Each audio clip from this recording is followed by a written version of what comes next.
ಶಿಕೆ ಮಂಚೇನಹಳ್ಳಿ ಪಿಂಚಣಿ ಸಮಸ್ಯೆಗಳ ತ್ವರಿತ ಪರಿಹಾರಕ್ಕೆ ಪಿಂಚಣಿ ಅದಾಲತ್ ತಾಲೂಕು ಆಡಳಿತದಿಂದ ಜಾಗೃತಿ ಆಂದೋಲನ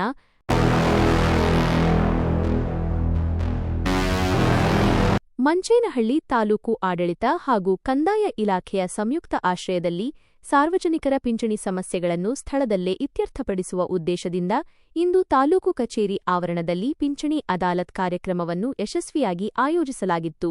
ಸುದ್ದಿ ವಿವರ: ಸರ್ಕಾರದ ವಿವಿಧ ಸಾಮಾಜಿಕ ಭದ್ರತಾ ಯೋಜನೆಗಳಾದ ವೃದ್ಧಾಪ್ಯ ವೇತನ, ವಿಧವಾ ವೇತನ, ಅಂಗವಿಕಲರ ವೇತನ, ಸಂಧ್ಯಾ ಸುರಕ್ಷಾ, ಇಂದಿರಾ ಗಾಂಧಿ ವೃದ್ಧಾಪ್ಯ ವೇತನ ಹಾಗೂ ಮನಸ್ವಿನಿ ಯೋಜನೆ ಸೇರಿದಂತೆ ಹಲವು ಪಿಂಚಣಿ ಸಂಬಂಧಿತ ಸಮಸ್ಯೆಗಳಿಗೆ ತ್ವರಿತ ಪರಿಹಾರ ಕಲ್ಪಿಸುವುದು ಈ ಅದಾಲತ್ನ ಮುಖ್ಯ ಉದ್ದೇಶವಾಗಿದೆ. ಪಿಂಚಣಿ ಮಂಜೂರಾತಿ, ಬಾಕಿ ಹಣ ಪಾವತಿ, ಹೆಸರು ತಿದ್ದುಪಡಿ ಹಾಗೂ ಆಧಾರ್ ಜೋಡಣೆಯಂತಹ ತಾಂತ್ರಿಕ ತೊಡಕುಗಳನ್ನು ಎದುರಿಸುತ್ತಿರುವ ಫಲಾನುಭವಿಗಳು ಅಗತ್ಯ ದಾಖಲೆಗಳೊಂದಿಗೆ ಭಾಗವಹಿಸಿ ಸ್ಥಳದಲ್ಲೇ ಪರಿಹಾರ ಕಂಡುಕೊಳ್ಳಲು ಅವಕಾಶ ಕಲ್ಪಿಸಲಾಗಿದೆ.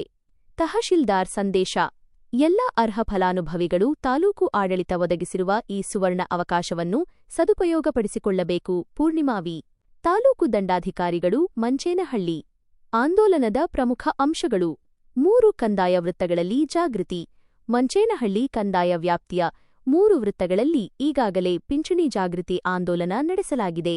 ತಡೆಹಿಡಿದ ಅರ್ಜಿಗಳ ವಿಲೇವಾರಿ: ಪಿಂಚಣಿ ನಿಂತು ಹೋಗಿರುವ ಒಟ್ಟು 249 ಅರ್ಜಿಗಳು ಸಲ್ಲಿಕೆಯಾಗಿದ್ದು, ಅವುಗಳನ್ನು ಆದ್ಯತೆಯ ಮೇರೆಗೆ ಪರಿಶೀಲಿಸಲಾಗುತ್ತಿದೆ.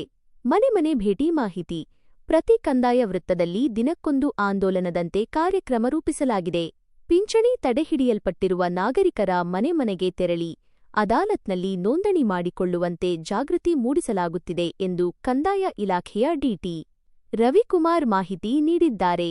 ಕಾರ್ಯಕ್ರಮದಲ್ಲಿ ಭಾಗವಹಿಸಿದವರು ಈ ಸಂದರ್ಭದಲ್ಲಿ ಕಂದಾಯ ಇಲಾಖೆಯ ಆರ್ಐ ಲಕ್ಷ್ಮೀನರಸಿಂಹ, ಕಚೇರಿಯ ಸಿಬ್ಬಂದಿ ವರ್ಗ ಹಾಗೂ ಸ್ಥಳೀಯ ಗ್ರಾಮಸ್ಥರು ಹೆಚ್ಚಿನ ಸಂಖ್ಯೆಯಲ್ಲಿ ಉಪಸ್ಥಿತರಿದ್ದರು. ಆರ್ಆರ್ಎಸ್ ನ್ಯೂಸ್, ಮಂಚೇನಹಳ್ಳಿ.